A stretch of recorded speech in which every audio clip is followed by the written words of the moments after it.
From warm orange to cool blues and bold pops of neons, if you can imagine that, color accents and trends are making their way from the fashion runway to fashionable homes. That's right, Steve. Color can immediately transform dreary living spaces into appealing nooks.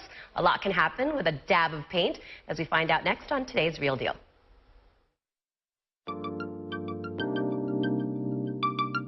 Just like a swipe of lipstick can freshen up your look, a new coat of paint can liven up your home.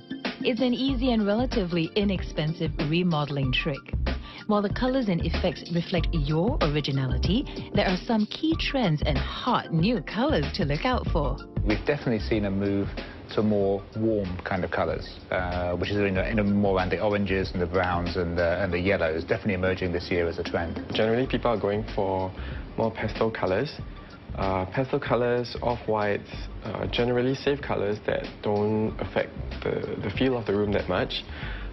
So pastel oranges, pastel greens, or just very basic off-white colors. The other trend would be more of like small accents of pop colors like the neons, neon pink, neon greens. People like to use that to express their character, and they usually take the form as patterns or shapes on the walls. In the past, people used to like to use primary colors like solid red, solid greens, but nowadays people will go for the secondary or even tertiary colors where it's a shade that is not the conventional. So your turquoise, your Tiffany blues, those are definitely more in trend. Just like for the oranges would be the slightly pastel oranges. Ziqi and Jeremy say raw effects and do-it-yourself concepts are also fast catching on. I think there is a very strong makers movement that's coming up. Generally, you see a trend in the more industrial look now, where there's more raw materials, raw finishes, and people like to express materials in its original state. Murals, very expressive kind of paint and other types of work, textures, and also metallic paint is a particular thing that's come up in the last few years.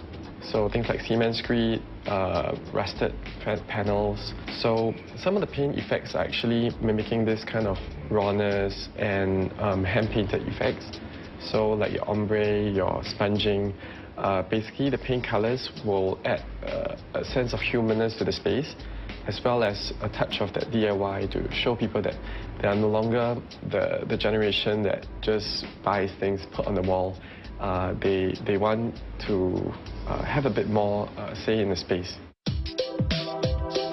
But how do you choose from the hundreds of colors available the one color that's right for your home? Well, that takes some science. Color expert Veronica Tan says looking at the psychology of color can make the selection process a lot easier.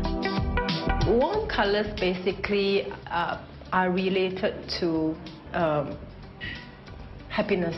You know, just like if you look at the sun, you know, you go out to the beach, you know, you've got very warm colors, and these warm colors basically give us energy, right? So like for example red, you know, red is the color of life, blood, right? Blood is red, chili is red, so there's this heat, hot, passion. The oranges and the yellows, you know, it gives a lot of optimism, a lot of hope, right? So just like what I'm wearing today, right? So it's a very cheerful color. Okay, it brings up energy. The neons and all that, definitely there's a playful twist to it, as opposed to the blues and the violets, you know, purples, lavenders, that are more sedated, right? So these sedative colors are probably, you know, good for relaxation. There is a natural tendency to consider what we call the cooler colors for the bedroom, because that's where you want to wind down.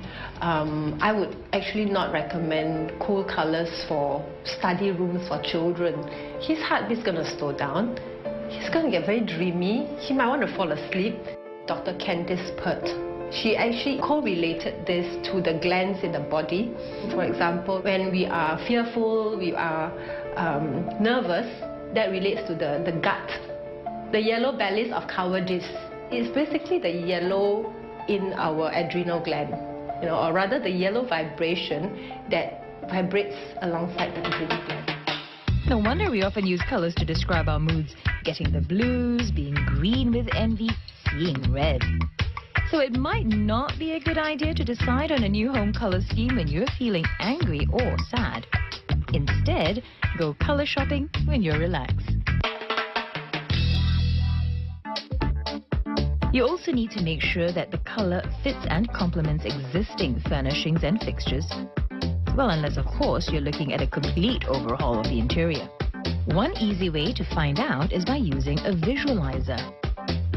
It's important that your key colour for the wall colour blends and matches with the colour scheme that you have, and then you build around those too, again using simple tools like the colour wheel and the visualizer to help you. I've pre-prepared a little background for us to use. Ziqi was only too happy to give us some ideas on how to perk up the home with a splash of fancy colours and patterns.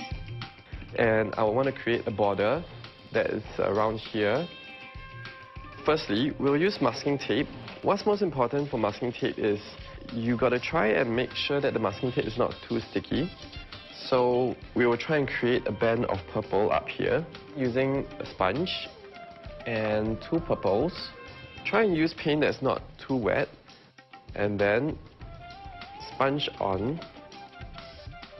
And to make it more interesting, I'll just add 1 shade of that purple, and I'll try and sponge it so that there is 2 shades of purple in the same space. So just tear away the masking tape slowly. These are stencils that you can buy off DIY shops. They come with all sorts of patterns, so it's good to choose something that you like and that you think that it will fit with your style and your mood. Stick the stencil along the edge, and then you start sponging on to the stencil. We'll finish up the last part.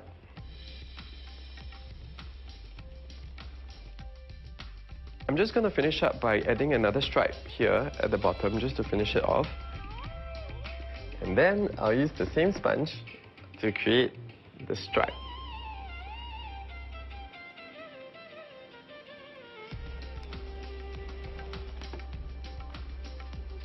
And there you have it.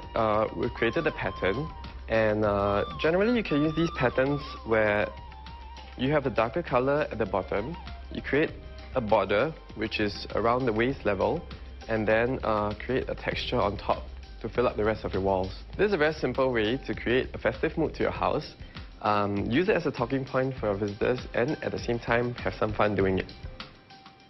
Quick and easy, and not too messy either. A simple way to reinvigorate your home with festive wall colours just in time for Diwali.